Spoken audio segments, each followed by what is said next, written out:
மறுபடியும் ரீஎன்ட்ரி கொடுக்க கம்ருதீன் பார்வதி அவங்க கிட்ட பேச்சுவார்த்தை நடத்தியிருக்காங்களாம். ஆனா இதுல பார்வதி அவங்க ரிஜெக்ட் பண்ணிட்டு நான் இந்த நிகழ்ச்சியில கலந்துக்க விரும்பல அப்படிங்கிற மாதிரி சொல்லிட்டாங்களாம். ஆனா கம்ருதீன் அவரு நான் கலந்துக்கிறேன் அப்படிங்கிற மாதிரியும் ஃபைனல்ஸ்ல அவரு கலந்துப்பாரு அப்படிங்கிற மாதிரியும் ஒரு தகவல் கிடைச்சிருக்குங்க. அது மட்டும் இல்லைங்க, எதிர்பாராததை எதிர்பாருங்கள் அப்படின்னு சொன்னா இந்த சீசன் முழுக்கவே எதிர்பாராத விஷயங்கள் தான். சொல்ல போனா எல்லா சீசன்லயுமே இந்த ஃபைனல் ரவுண்ட்ல எல்லாம் இவ்வளோ பெரிய சண்டைகள் வந்தது கிடையாது. இப்ப பழைய போட்டியாளர்கள் எல்லாம் வீட்டுக்குள்ள வந்திருக்காங்க. இந்த சமயத்துல பாத்தீங்கன்னா மாத்தி மாத்தி பேசி ஒவ்வொரு பிரச்சனையும் பெருசாக்கி பயங்கரமா சண்டை போட்டுக்கிறாங்க. இதுல ஒரு சில போட்டியாளர்கள் இப்ப நம்ம ஒண்ணு கேம் விளையாட கிடையாது, நாம வீட்டுக்குள்ள வந்து சும்மா இதை செலிப்ரேட் பண்றதுக்காக தான் வந்திருக்கோம், அதை நினைச்சுக்கோங்க எல்லாருமே, எதுக்காக ஒருத்தர் ஒருத்தர் பேசி சண்டை போட்டுக்கிறீங்கன்னு கேட்டாலுமே இந்த சண்டைய வந்து நிறுத்தவே மாட்டேறாங்க. சொல்ல போனா திவாகர் அவரு அதுக்கு முக்கியமான காரணமா இருக்காரு. திவாகர் அவர் என்ன சொல்றாருன்னா, இவரு எல்லாரும் அடிச்சடிச்சு பெரிய ஆள் ஆகுறாங்க, எவ்வளவு நாள் தான் நம்ம காமெடியனாவே இருக்கிறது, காமெடியனை அடிச்சு ஹீரோ ஆக பாக்குறாங்க, நான் வந்து ஹீரோ தான், அவங்க கண்ணுக்கு தான் அப்படி தெரியணும் என்னமோ தெரியல.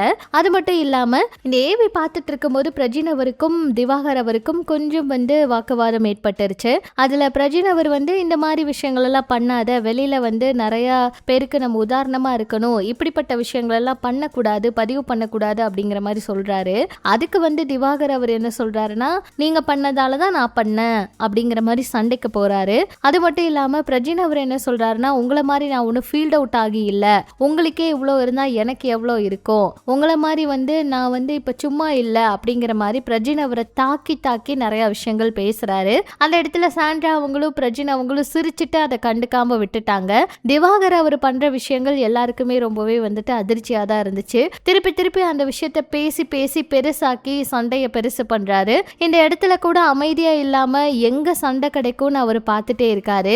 சண்டை போடுறதுக்கான நேரம் இது கிடையாது. அவர் வீட்டுக்குள்ள போய், அதாவது இப்ப எல்லாம் செலிப்ரேட் பண்ணிட்டு இருக்காங்க, அந்த நேரத்துல அந்த விஷயத்த பார்க்காம வீட்டுக்குள்ள இருக்கிறப்பெல்லாம் அமைதியா இருந்துட்டு இப்ப வந்து தேவையில்லாம ரொம்ப சண்டை போட்டுட்டு இருக்காரு. எல்லாருமே புரியுற மாதிரி சொல்லிட்டாங்க, இப்ப ஒண்ணு நம்ம கேம்குள்ள இல்ல, கேம் விளையாட கிடையாது, நீங்க வந்து செலிப்ரேஷன் ரவுண்ட வந்து சந்தோஷமா கொண்டாடிட்டு போங்க அப்படின்னு சொன்னாலுமே அவர் எல்லார் கூடயும் சண்டைக்கே நின்றுட்டு இருக்காரு. ஸோ என்ன நடக்க போகுதுன்னு வெயிட் பண்ணி பார்க்கலாம். அந்த வகையில ஒரு பக்கம் கம்ருதீன் அவரு மறுபடியும் இந்த கிராண்ட் ஃபினாலேல கலந்து பாருன்னு எதிர்பார்ப்பு இருக்கு. ஸோ எல்லாருமே வெயிட் பண்ணிட்டு இருக்காங்க.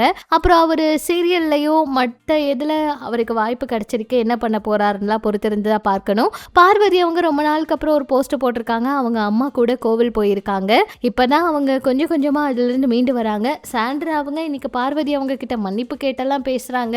இந்த மாதிரி விஷயங்கள் எல்லாம் பார்க்கும்போது அப்ப இந்த ரெட் கார்டே வந்து தப்பு, இந்த ரெட் கார்டே கொடுத்திருக்க வேண்டியதுல, இப்ப எல்லாருமே ஃப்ரெண்ட்ஸ் ஆயிட்டாங்க, தேவையில்லாம இந்த ரெட் கார்டு அப்படிங்கிறது பார்வதி அவங்களுக்கும் கம்ருதீன் அவங்களுக்கு தான் பெரிய மைனஸா இருக்கு அப்படிங்கிற மாதிரி எல்லாம் கூட இப்போ ஒரு சில கருத்துக்கள் எல்லாம் பதிவிடுறாங்க. இதை பத்தி நீங்க என்ன நினைக்கிறீங்க அப்படிங்கிற உங்களோட கருத்துக்களையும் சொல்லுங்க.